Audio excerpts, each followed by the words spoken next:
குஸ்காவா. மகளே எங்க போறோம் அப்படின்னா ஒரு பயங்கரமான ஒரு காட்டுப்பாதை பயணத்துக்கு நம்ம ரெடி ஆகுறோம். ஆக்சுவலா பப்பாளி பழம் நிறைய பழுத்து இருக்கு அப்படின்னு என் தம்பி சொன்னான். அவன் பேரு விக்கி. அவனுக்கு நீ பிறந்த நாள். Vicky happy birthday to you you Vicky. Happy birthday தான் தம்பி. அவனுக்கு வந்து பப்பாளி பழம் பறிச்சு அதுல ஒரு கேக் செஞ்சு தரலாம் அப்படின்னு சொல்லிட்டு. ஓகேவா, வாங்க அப்படியே பயணத்துல போலாம். நான் உங்களுக்கு ஒண்ணு ஒண்ணா விலைக்கு சொல்றேன். ஓகேவா, நான் தான் உங்களுக்கு கைடு. பப்ளி பழம் எப்படி பறிக்கிறதுன்னு நம்ம இப்ப பார்க்க போறோம். வாடா தம்பி, கேமராமேன் பார்த்து வாங்க. வாடா, ரொம்ப தூரம் அங்கேயே நிக்காதடா, கிட்ட வாடா. பாத்தீங்களா, இதுதான் உனிப்பழப்பூ. எத்தனை பேருக்கு இந்த மாதிரி ஞாபகம் இருக்கு? ஆக்சுவலா என்ன பண்ணுவோம் சின்ன வயசுல, இந்த பூவுல எச்ச தொட்டு, ஐயோ இவ்வளவு பெரிய மூக்குல நிக்க மாட்டேன். மூக்குத்தி முத்தழகு முன்னா பிற பொட்டழகு பொட்ட எப்படி கேப்டன் மாதிரி இருக்கிறனா காரி துப்பாதீங்க சும்மா. அட இது உனிப்பழப்பூ. இதுல வந்து இப்போ உனிப்பழம் இல்ல, ஆனா செம்ம டேஸ்டா இருக்கும் அந்த பழம், கருப்பா அழகா. ஆனா ஒரு காலம் கமான் இங்க பாத்தீங்களா, இதுதான் பப்பாளி மரம். எத்தனை பேருக்கு தெரியும் இது பப்பாளி மரம்னு நான் சொன்னேன்னா? இதுல வந்து ஒரு பூ பூத்திருக்கு பாருங்க. இது என்ன பூ? செருப்பு. பப்பாளி பழப்பூ. வாசனை வராது. இது வந்து ஆண் மரம். இதுல வந்து பப்பாளி பழம் காய்க்காது. ஓகேவா, தெரிஞ்சுங்க, புரிஞ்சுங்க. இதுதான் ஹிஸ்டரி, வரலாறு. ஓகேவா, போறது இப்போ கீழே இருக்கு பப்பாளி மரம். வாடா தம்பி.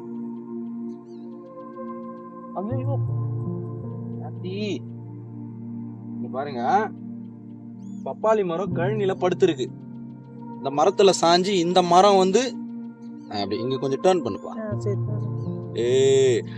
இந்த மரத்துல சாஞ்சி இந்த மரம் வந்து முட்டு குத்து நின்று இருக்குது. எவ்வளவு பெரிய விஷயம்.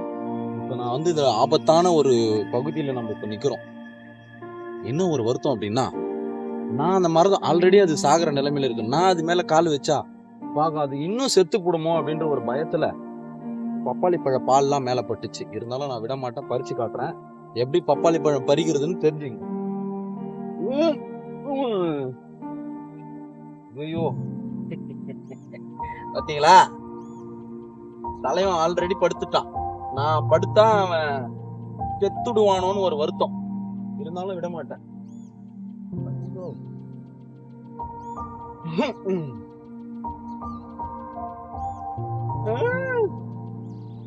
ஐயோ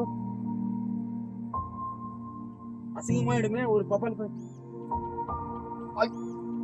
ஐயோயோ நல்ல பப்பாளி பழம் கீழே வந்துச்சு, காய் கையில மாட்டிக்கிச்சு.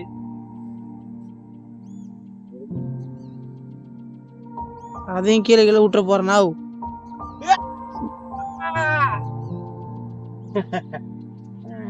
இதோ ஒரு பப்பாளி பழம், இதோ ஒரு பப்பாளி பழம்.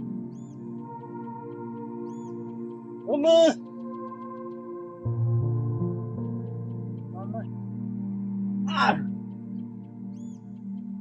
ஒரு பப்பாளி பழம். ஐயோ கட்டெரும்பு. கண்ணா என் சேலைக்குள்ள கட்டெரும்பு புகுந்து இருக்கு எதுக்கு? 2 பப்பாளி பழம் ரொம்ப பிடிக்கும் எனக்கு. இது வந்து மூஞ்சிலாம் கூட பூசலாம். எப்படி மூச்சு வாங்குது பாருங்க, பெருத்து போச்சு தொப்பையும் தொந்தியும். என்ன பண்றது, மூஞ்சில பூசலாம், சாப்பிடலாம், விட்டமின்ஸ் நிறைய இருக்கு, நல்லது. இதில் தான் என்ன பண்ண போறோம், ஒரு கேக் செய்ய போறேன். கேக் செஞ்சு என் தம்பி விக்கிக்கு வந்து இன்னைக்கு பிறந்த நாள், அவனுக்கு வந்து கிஃப்டா கொடுக்க போறேன். அந்த நாய் தான் வீடியோ எடுத்துங்குது. மூஞ்ச வந்து ஆண்ட்ரான் மூஞ்ச ஓடிக்கிறோம் போயிட்டு. மகளே, யாருக்கெல்லாம் பப்பாளி பழம் பிடிக்கும்? எல்லாருக்குமே பிடிக்குமா? ஓகே, கேக் செஞ்சுட்டு உங்களுக்கு வீடியோ எடுத்து போறேன். எப்படி இதுன்னு சொல்லுங்க. ஓகேவா, மழை புயல் அப்படின்லாம் அறிவிச்சுக்கிறாங்க. சேஃபா பத்திரமா வீட்டிலே இருங்க. இந்த மாதிரி என்ன மாதிரி பப்பாளி பழம் பறிக்க போறோன்னு வெளியே போகாதீங்க. இது வந்து எதையும் தாங்கும் இதையும். நாங்களாம் புயல்லே பொறி துள்ளுறவங்க. எல்லாரும் அந்த மாதிரி களத்துல இறங்கிடாதீங்க. பி சேஃபா இருங்க. வீட்டுல இருந்து வீடியோ பார்த்து என்ஜாய் பண்ணிங்க. ஓகேவா, டாடா பாய். மீண்டும் உங்க எல்லாரையும் வந்து சந்திக்கிறேன். அதுவரை உங்களிடம் விடைபெறுவது உங்கள் ஃபேமஸ் யூடியூபர் மதியழகன். யாதும் ஊரே ஐயோ அழுக்காயிடுச்சு. யாவரும் கேளீர். டாடா பாய்.